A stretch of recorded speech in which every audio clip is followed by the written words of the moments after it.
Tell us who you are and who, you know. Yeah, Okay. I'm Brother Jensen. I'm Tom Jensen's father. I've been in the church over 40 years, and I'll be glad to read this letter from him.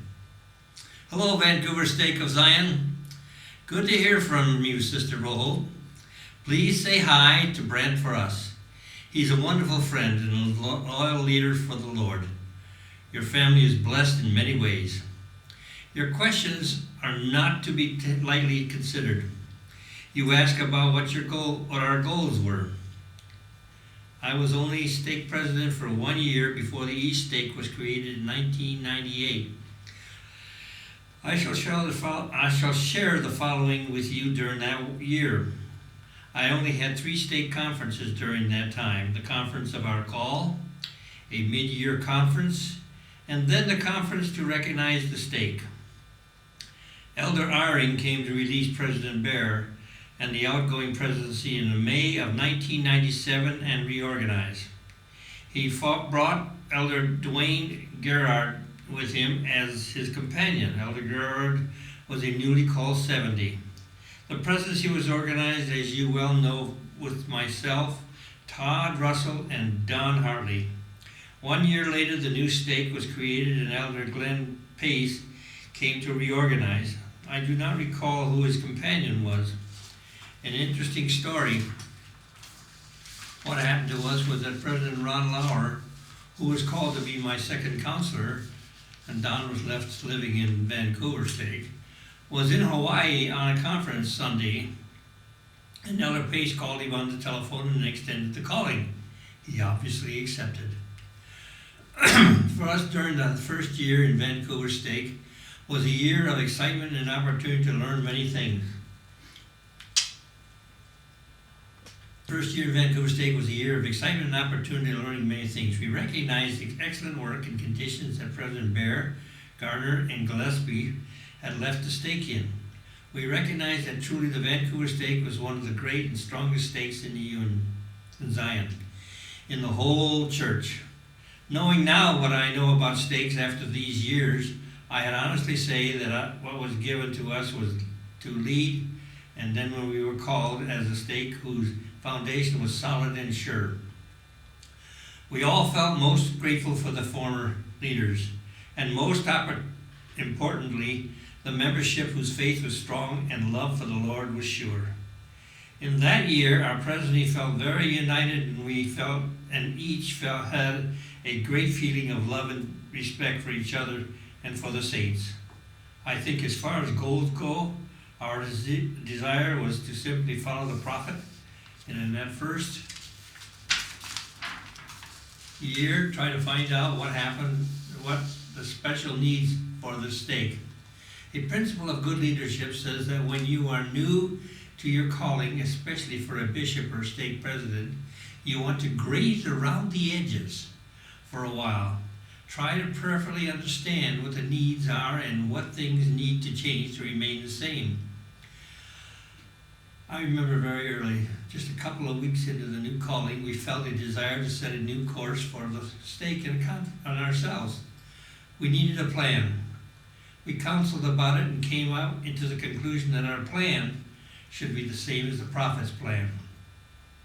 Why should we as stake leaders feel a need to be teaching differently than the prophet? Understanding the conference topics was important to me as a stake president. Another great need was the pressing against us was the new stake division and all the work that went into that to get ready. Such as part of our effort that year was to find the best fit for all the stake and members involved in seeking approvals from the Salt Lake. Such was accomplished well in our opinion. We were released 1 year later. There was a great sadness to part and say goodbye to many, but it was also sweet in that another and new stake of Zion was organized for the Lord's church. Took another step toward the readiness of the second coming. You see, that is one of the great goals of every stake, to prepare the hearts of the people to receive their King. Also to make sure that the stake is organized and functioning well under the priesthood in a pleasing and acceptable way to our King, who will receive it unto himself. When he receives all things back on that day, I know that our short mission for 1 year was accomplished well. I am grateful to President Bear for his successful leadership and vision previously to our call. I am deeply grateful to President Gardner and his leadership and presidency for carrying on the great work of the priesthood to invite us all to come to Christ and to rescue the souls of the lost lambs. The strength of every stake is not found in the leaders, but in the membership.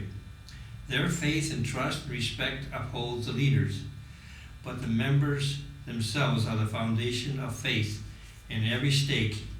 A good leader never forgets that. My continued experience as a stake president for 8 years in the East Stake was another chapter in our story.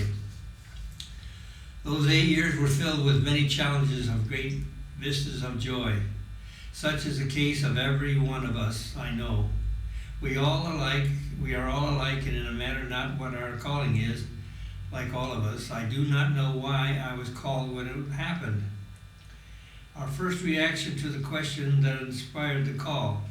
For Kathleen and I questioned it sincerely to Elder Eyring.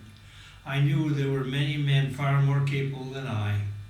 I remember sitting together with Kathleen in front of him and looking him in his eyes and asking him if he was sure.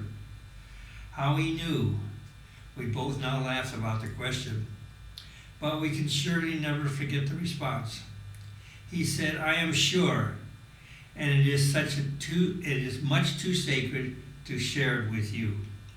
In that moment, we did not question, and as I said 1,000 times, we just plowed ahead.